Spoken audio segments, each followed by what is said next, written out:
Hey Northview, it's Lexi. Thank you for joining us for episode 3 of In Good Company.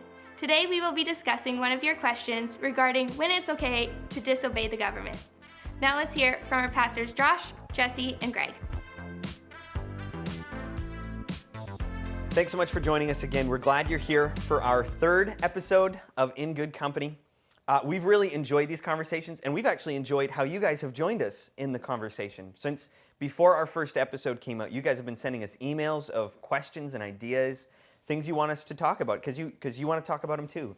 So we're excited this episode to have a conversation around a few emails that we've had around the same subject. And it's important because I've been having these conversations with friends, with family, even amongst staff. This has been a pretty important conversation right now in the time that we're in. So I want to, Lexi, if you could pull up this email. For those of you who don't know, Lexi is on set. She's our producer. She's going to pull up an email. So this was sent in to us by Debbie. Debbie writes this: Hi, thanks for the work you are all doing in finding new ways of reaching out to communicate with us all during this time. Really appreciated. We just left that in there because we appreciate that you appreciated that. And that was nice. Thanks, Debbie. I have a few questions. This one you can blame on Pastor Mark, this last Sunday service. Yeah. So, when is it okay to disobey the government, especially when considering the millions of innocent babies being killed each year, assisted suicides, etc.? Do we just stand silently by and allow it to happen? It's a pretty big question. So actually, I want to turn it over to a clip from Pastor Mark's sermon. This was a few weeks back. He was preaching on Esther chapter 3. So we're just going to take a 30-second clip and watch it together. What if the government made laws that violate our biblical values of right and wrong? What if our government one day would redefine marriage and sexuality? What if on a more mundane level, the government would say churches can no longer meet, close them all down? Liquor stores and cannabis stores are essential services, but the church is not essential. What if something like that happened? When is civil disobedience justified? So that's the can of worms that Pastor Mark opened for us. And we're here to clean up the mess. I want to read a couple of passages from Scripture that Mark actually refers to in his sermon, because they're pretty foundational for our understanding of the relationship between the church and the government. So I'm going to start in Romans 13, verses 1 to 5. Is what it says: Let every person be subject to the governing authorities, for there is no authority except from God. Those that exist have been instituted by God. Therefore, whoever resists the authorities resists what God has appointed, and those who resist will incur judgment. For rulers are not a terror to good conduct, but to bad. Would you have no fear of the one who is in authority? Then do what is good, and you will receive his approval. For he is God's servant for your good. But if you do wrong, be afraid. For he does not bear the sword in vain, for he is the servant of God, an avenger who carries out God's wrath on the wrongdoer. Therefore, one must be in subjection, not only to avoid God's wrath, but also for the sake of conscience. So there, Paul is pretty clear that we as Christians ought to be in subjection to the governing authorities. And he says the reason why is because God puts them there. And so in some sense, our obedience to the governing authorities is related to our obedience to God, because he put them there. But to flip on the other side of the conversation, Mark also referenced Acts chapter 5, verse 29. A little bit of context: the apostles, Peter and the apostles, have been preaching the gospel, and the council and the high priest bring them before them and say, you're not allowed to preach this gospel anymore. Stop it. But they go out and they carry on and they preach it again. And so in Acts 5:29, Peter responds to their accusation that you stopped, you disobeyed us and you preached the gospel. And he says this in Acts 5:29, but Peter and the apostles answered, we must obey God rather than men. So there, Peter himself is clear that our final obedience is to God over men. How does that interact with our submission to governing authorities? That's the question, and that's a big question. So the first question we got from Debbie, I want to break it up into two pieces. And so the first piece, let's start with the basis of the conversation. When is it appropriate? When is it actually right for a Christian to disobey the government? And so I want to toss it to you guys. What do you think? First thoughts, when is it okay for a Christian to disobey the government? Yeah. No, it's good. I mean, my first take, is that okay if I speak first, Jesse? Yes, you have permission. I already did. You have permission. Thank you. Yeah. I don't know where I read it, but it's a little mantra that I think has been helpful, that we You're a big mantra guy. I'm a big mantra guy. We live as good citizens until acting as a good citizen would make us a bad Christian. That's So good. until we obey everywhere and all the places that we can, unless to obey the government would be to disobey God. So And Acts 5 is a good example. So Acts 5 is a great Right. example of had they continued in their obedience to the governing authorities at the time, Yeah. they would have actually been disobedient to God. And so they decided in that instance to actually not listen to the authorities that were over them at that time, the Sanhedrin, which would have had probably some governmental authority kind of given to them by the Roman occupation. But If it's making us a bad Christian, that is the only time where we should, as Christians, disobey our governing authorities. that'd be my argument. 'Cause I think to make it looser than that, I think just gets us in the realm of subjectivity and into Yeah. my likes and my preferences. Do you disagree? Do you ask the question because you disagree, or you just want Well, I me to don't say like that agreeing with Do you, you- but yes, I think you're right. you want me to say that I Unfortunately. think I'm right? That's Yes, what you want me to do? Yeah. Take a stand, you wuss. Come on. So if we were to make a line, like we're saying when it makes you a bad Christian, could we define that line as sin?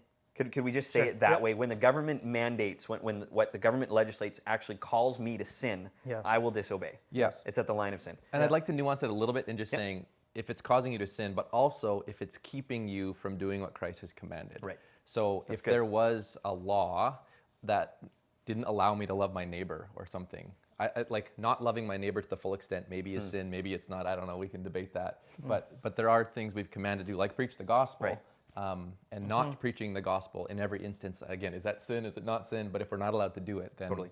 so I just maybe would nuance that a little. So bit. let me spice that piece up a little bit in the current context that we're in right now. Make Yeah. it spicy. Make That's it right. spicy. Little bit of hot. cumin. Little Frank's Red Hot. Little Frank's Red Hot. Okay, good. So in our current situation, a lot of people will turn to Hebrews chapter 10. Yeah. Right. Do not forsake meeting together. Yeah. As some are in the habit of doing. Yeah. So that's a clear verse. Yeah. Don't forsake meeting together. And yet now we're in a time when the government has called us to not meet together. And now there's some provision for it to happen in groups of 50. Yeah. But before that, it was pretty much all shut down. Were we in disobedience to the Word of God when we stopped gathering? Because it says don't forsake meeting, but the government said we need to stop for a while. In British Columbia, I don't ever think we got to the point where they made gatherings of any number illegal. I think other states and provinces may have gone there, Yeah. but I think in BC in particular, they kind of weaved a line there. They walked a tightrope in that we all thought that's what they said, Yeah. but it wasn't actually, I don't think, a mandate at that time. And so, but even if it had been, Yeah. I think there are Christians who have made the case that, look, in order for the love of neighbor, Yeah. this short-term decision needs to be made, not only because it's government mandated, but also because it's the most loving thing we could do for the other, for the neighbor. In the early days of the pandemic, that Yeah. was the exact rationale. I remember sitting in the room with you guys Right. and others when we were making this decision. Yeah. And the mandate, the decision behind closing our services Yeah. was not because the government told us to. Actually, when we made the decision was before there was any announcements about restrictions in everyday life. But the thing that motivated us was love of neighbor. Yeah. That if we had a gathering of thousands, and if this virus was a part of that gathering, we would have been a part of a huge cluster that would have exponentially increased the cases in BC, Yeah. or could have Right. Yeah. exponentially Yeah. increased. And so I think in that case, I also think in the Hebrews passage, it's not necessarily trying to address, mass gatherings of churches. Yeah. I Exactly. think the heart behind the passage is the spurring on of one another. It's, Yeah, it's exactly. the edifying the other. It's the helping each 100%. other persevere. And so Yeah. to read that just purely flatly in every circumstance, Yeah. I don't think is actually the best reading of the passage. Yeah. Correct. Yeah, that's a really good point because you look at the passage and what he's trying to get at. Do not forsake meeting together as some are in the habit of doing. Yeah. He's actually speaking to a discipleship problem that there were some who had the ability to gather Yeah. and were forsaking it for other reasons. Yeah. And because they were forsaking it, they were devaluing what was the good gathering and fellowship of Christians. Yeah. He wasn't thinking mass gatherings. We have a tendency of reading our own context into the Bible. When we think gathering, we think Sunday morning, 1,000 people showing up for a service. But that's not what he was saying. The church gathering was in homes. It was a few people. It was tens, right? Yeah. So I think we've settled, though, on when it's okay to disobey. Yeah. And it's when the government would be telling us you have to sin. That's right. Or when we're somehow restricted from doing what Christ has commanded us to do. I also think in particular, maybe another like nuance to that is that if the government was to single out Christians amongst other categories of people. So for example, if the 50-person gathering limit was only placed on Christians, but other faiths or other businesses or other organizations were able to gather, then in my mind, that's a special kind of persecution. And that's actually how I But understand that kind of happened, persecution. right? So Costco could have more than 50 people in their parking lot and such, and yet as a church, we still can't. So that kind of is happening. Is that a good example of that or no? Well, that's where I think Debbie, or it was Mark, I think, who brought up that essential, non-essential distinction, right? And so an arbitrary distinction, right? And in some senses, but yeah, I think in the context of, even if we were to play that out, the kind of gathering that takes place in a Costco, in terms of, just walking past people maybe once, maybe twice in your entire visit, once you're actually in the store, is very different than sitting in a room full of other people for 60 to 75 minutes. So the environment was different. And the issue with the 50 people has almost always been communicated as a gathering kind of setting, right? Yeah, so totally. restaurants, movie theaters, Yeah. these kinds of places where it's not just me walking by someone, it's actually us sitting for a Intentionally. while, like this kind of setup. That's right. Yeah. So I think we're pretty settled, what you're saying. I think we're pretty settled on saying when the government mandates us to sin, we will not. We will disobey our government. But let me bring us to the second question, which is a little more gray. So both Mark and Debbie have brought up the example of abortion. What do we do in a situation where the government is not mandating sin, but is permitting sin? So the government hasn't come to me and said, Joshua, you need to abort your children. But it has come to me and said, Joshua, if you want to, you can. It hasn't come to me and said, Joshua, you need to enter a gay marriage. But they've said, if you want to, you can. So what is a Christian response to the government making something permissible, which we know to be sinful, but they haven't mandated it upon us? How do we respond to that?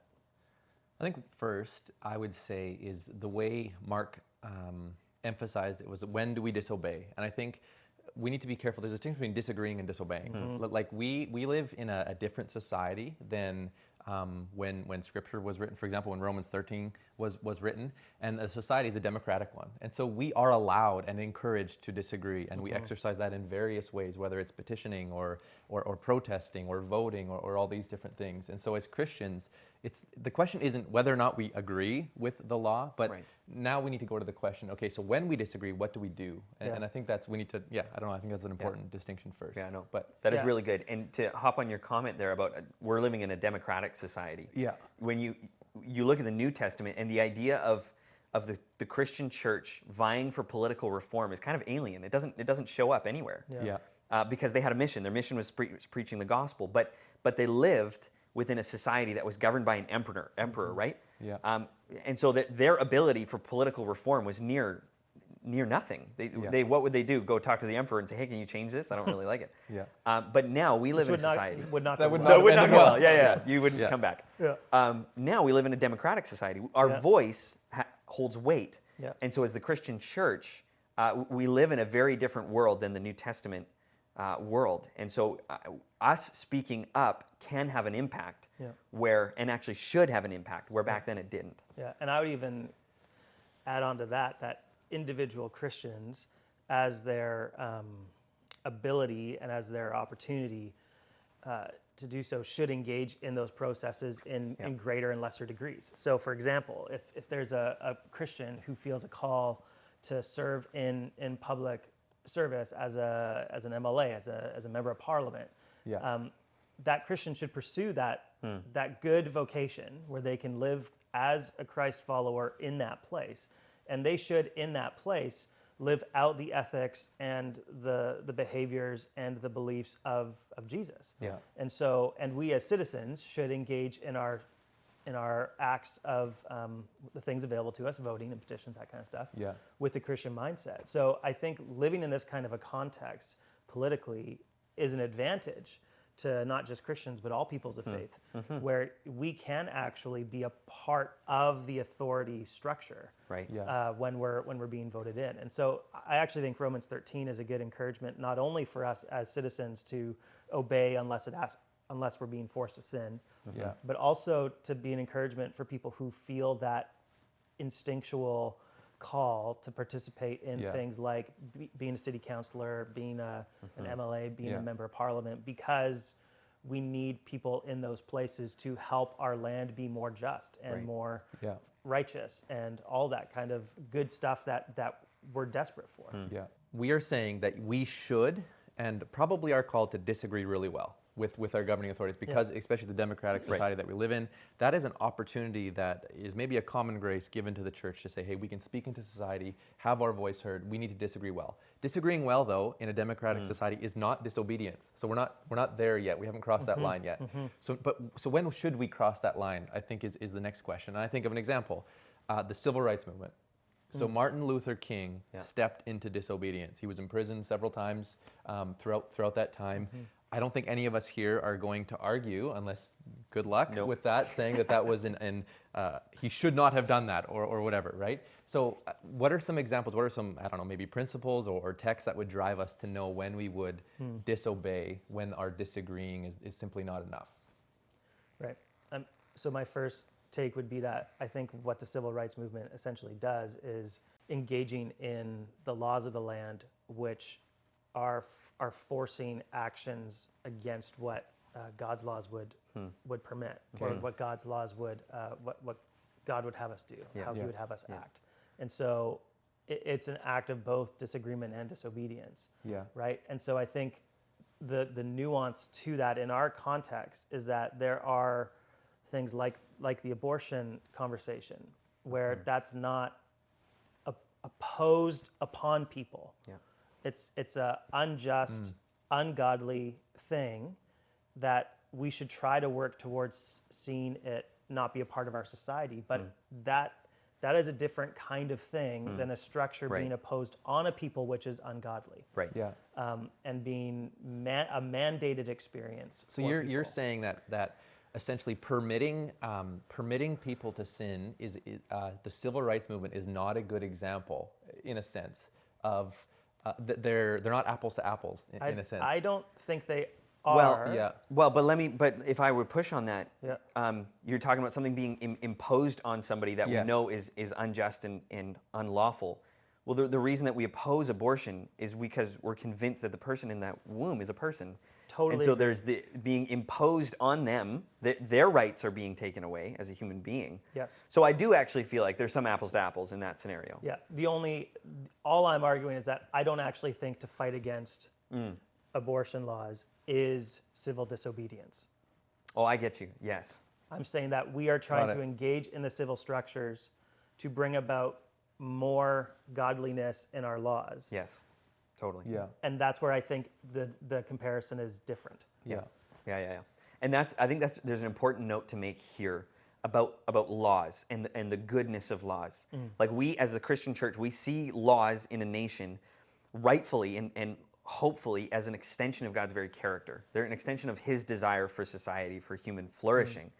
And so when we see laws go astray, and they start to impose or legislate things that are not for human flourishing, that are against God's very character, and therefore will do harm to our human neighbors, or the neighbors we love, then that's why this is an important thing. That's why it's not just that I want justice for my Christian brothers. I want justice for all of humanity because God's love, God's laws are His extension of His character and will bring human flourishing. Yeah. And so they're actually, I think, we need to be able to say there is an importance to the Christian voice speaking up against these kind of lawless things, or the exact things that we're talking about. But Will, so here's a maybe provocative question. Will the Christianization of our legislation system actually lead to human flourishing? So is there flourishing apart from Christ? Is what I'm asking. Right. I think what the structures would give us is the best shot of mitigating evils Yes. and promoting goods. But if we believe that through legislative acts, we Yeah. are actually in any sense bringing about the eschaton, bringing about the eschaton, what does that even the reign mean? and rule of Yeah, Christ right. forever and ever, Yeah. eternal, and Yeah. every we can't forget that the issue isn't primarily Right. that people don't follow laws. Yeah. People don't follow laws because they are inherently sinful. Yeah. And so only when all things are made new Yeah. will the perfect government finally exist. Will the perfect societal flourishing Yes. exist? And that's why I think it's so crucial for our understanding of eternity and of Yes. heaven to not be a disembodiment from the things we know to be true, but the perfection of the things we know to be true. Yeah. So it's the perfection of our governing systems, of Yeah. our sports, of our arts, Yeah. rather than a removal of it and a disembodiment experience. So it's it's that tension Right. of trying to work towards things that will look more like that, Right. Yeah. while knowing Yes. we won't ever be able to fully finally achieve it because that's ultimately God's work. Yes. Right. And there exists a danger, I think, in if we put our hope in legislative change or trying to legislate morality, if we put our hope in that, we got to sit back and recognize how every law made by a human is imperfect. And so even, okay, the system of capitalism, that's God's, wait a minute, that's like fuels greed. What about no-fault divorce? Like, we got to start marching about that now. Like, where do we stop with all of these laws in our society that would be contrary to what God has called his people to? And so there just is a limit to the way. And so I hope that would never lead us to diminish our need to bring about reform through the gospel of Jesus Christ and through his church. So maybe like a little illustration here, Mike. Yeah. You guys can let me know if you think this works. So let's imagine that I go into the ER with a broken leg, and I'm Feel in free, there, brother. and I'm in a lot of pain. Yeah. And there's a nurse there who gives me some pain medicine to help alleviate my temporary pain. Yeah. But I know that I actually need my broken leg to be reset Yeah. and put in a cast for it to actually heal. Yeah. So we know that all of the things that we do before the return of Christ Yeah. are bringing pain medication Yeah. to the broken leg.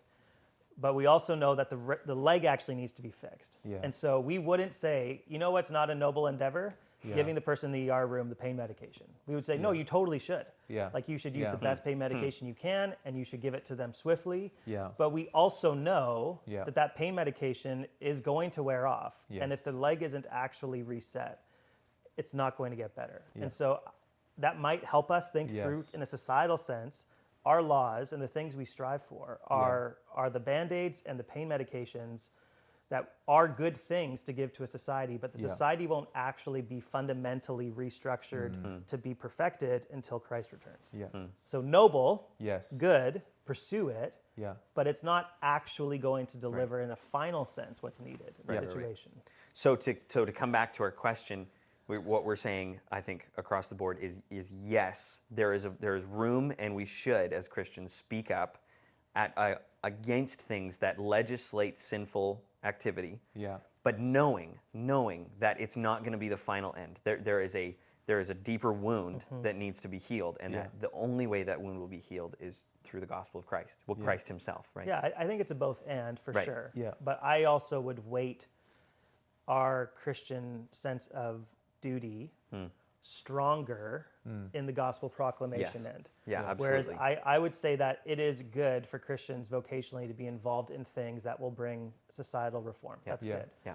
But I think that all Christians are called to the disciple-making activity of helping the gospel go forth, regardless of if they're involved in, if they're a member of parliament Yeah. or they're a chef at Wendy's. Yeah. Are they called chefs? That was big. That's big. They make the menu at the head Wendy's. Regardless of what your vocation is, you have a calling as a Christian to help address the deeper wound. Yeah. Yeah. So there's, in some way, we actually should think that there is a triage to Christian behavior. There are activities of the Christian life that are more important that are more critical to being a Christian than other activities. So proclamation of the gospel being one. Yeah. Okay, there's probably still muddy water there that we could wander we through. cleared But that up. I want to bring it to we cleared it right up. I want to bring it to a third question, You and could this drink kind of that maybe one. bring a short question here. Dave sent us an email as well, and so I want to read it. Lexi already pulled it up. Thank you, Lexi. And let me read this. It puts a different nuance to this question. So here's what he writes. Hello, Scripture clearly says that we must obey those in authority. That's the Romans 13 we've already read. However, should it be the church's responsibility to push back on what appears to be government overreach during this pandemic? In other words, how should we speak out while at the same time honoring those in authority? That's a great question. It's a great question. So it nuances it even further. So now we're past what the government has allowed, has permitted us to sin, but not mandating. Now it's when the government makes a rule or puts in an order that reaches into our freedom as Christians a little bit.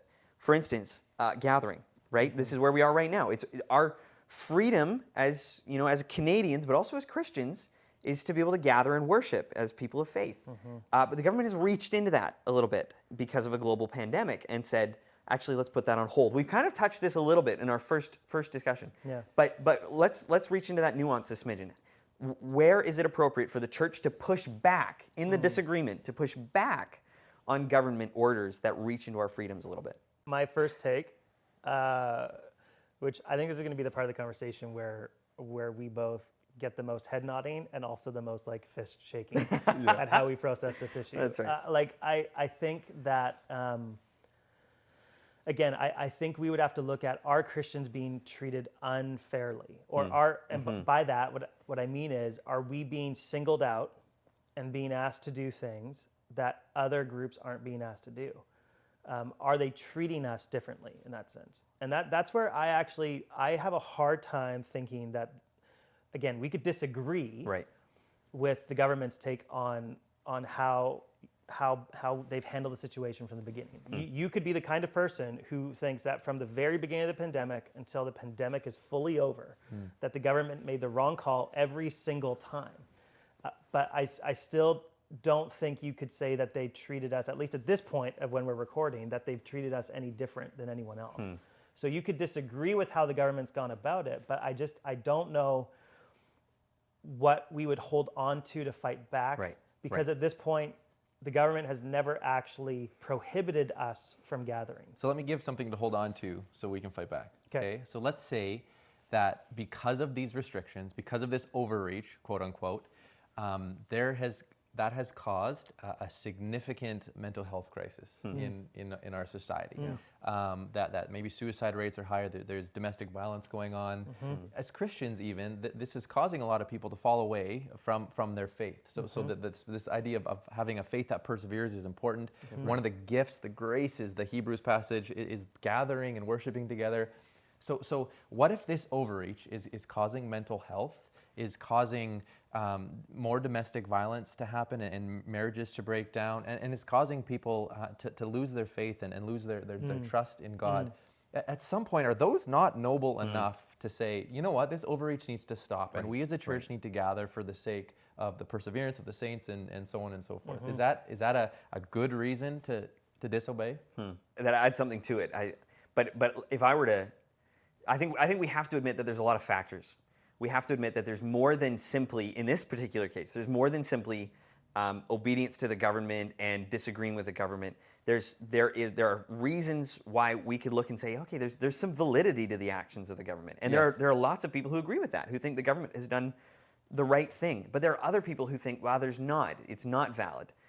And if we were to peel away, say, if we went to the nth degree, where the government, in the middle of no pandemic, say nothing was actually happening, but the government said there's a pandemic, you all need to stop gathering. And we look and say there's absolutely no evidence. And you're saying we need to stop gathering. You're not bringing anything scientific to the table. Then I think we would probably be sitting in this chair probably saying we should still gather. There's no evidence. The problem is there is evidence. And so there's factors that make this a little more difficult, that even make it difficult in the nuance of saying that there is a mental health crisis. There are these things happening. And yet there is science and scientific data that back up the reasons that the government is making. Even if we disagree with the science, it's there, it exists. So there's a lot of factors. And this is where, even from our leaders, our elders. This is where wisdom in the Christian is so critical, because there will always be gray areas where something like this happens and it's not clear. It's not a clear cut obey, disobey, gather, don't gather. There's a little bit of muddy water, and you need to wander through it a little bit. Let me put a label on you for a second. Okay, Label ready? me. Here we Label go. me hard. I hear you saying there needs to be an extremely compelling reason, set of data in order for us to take that step of civil disobedience. So you're saying even if there's a kind of a mental health crisis going on, even if people are losing their faith, if there is a sliver of wisdom and discernment coming from the civil authorities of why they did the thing they did, we have the posture of submitting to that versus finding different evidences to the contrary. Would you be? I would say that that's if a posture in a sense. I think so. Yeah. I think the general posture of the church should be that when we come to a text like Romans 13 or 1 Peter 2, he says, honor the government, honor the authorities. Even there, he says, honor the emperor. And the emperor was certainly not doing kind things to Christians when he wrote that. Fact. Right? So to say that the posture of the church needs to begin with, I will honor the government. I will submit to the government. But if I am given evidence that makes it clear to me that in doing so, or they are reaching in and they are destroying my freedom, or I'm being disobedient to God, that's when I would cross the line. I do think it's helpful for us to realize that in our context, in British Columbia, our government isn't actually telling us we can't gather. Our government is actually saying you can gather, just make sure you're doing it safely. Right. So in our context for Northview, we want to, because we know that mental health is an issue, because we know that people need outlets, people need to gather to be encouraged in the faith. We want to encourage you to try to find ways that are still safe with all the COVID measures in place to gather with other believers. So we're going to try to do that in groups of 50 at our Downs Road campus and our Mission campus that you guys can register for if you want to be a part of that. We're also just going to try to encourage all of us as believers who go to Northview to have over a family or two families or some friends of yours, if whoever might be around you, some neighbors, just engage in doing the Christian life with others. Have the Sunday morning service activity as something you do with others. And so this is something I think we can do while obeying the government and also faithfully living out what Christ calls us to do. We can do it. It's just for the next foreseeable future, it's just going to look different than what it did a few months ago. Yeah, That's good. Sure. This is a tough topic to find full-blown consensus That's on. right. And I think there's been Christians throughout the ages that have fallen on different sides of the spectrum in terms of how we engage. But to close our conversation, I thought I'd read from the book of 1 Peter. Here's what the author writes. He says, "Dear friends, I urge you as foreigners and exiles to abstain from sinful desires, which wage war against your soul. Live such good lives among the pagans that though they accuse you of doing wrong, they may see your good deeds and glorify God on the day he visits us." Goes on to say, "Submit yourselves for the Lord's sake to every human authority, whether to the emperor as the supreme authority or to governors who are sent by him to punish those who do wrong and to commend those who do right. For it is God's will that by doing good you should silence the ignorant talk of foolish people. Live as free people, but do not use your freedom as a cover-up for evil. Live as God's slaves. Show proper respect to everyone. Love the family of believers. Fear God. Honor the emperor." Thanks for joining us on this episode of Good Company. Hopefully we'll see you next time. Thank you so much for joining us today. We'd love to hear your comments or thoughts on today's episode, or any suggestions and ideas that you'd like us to cover in our future episodes. You can send those in to ingoodcompany@northview.org. See you next week.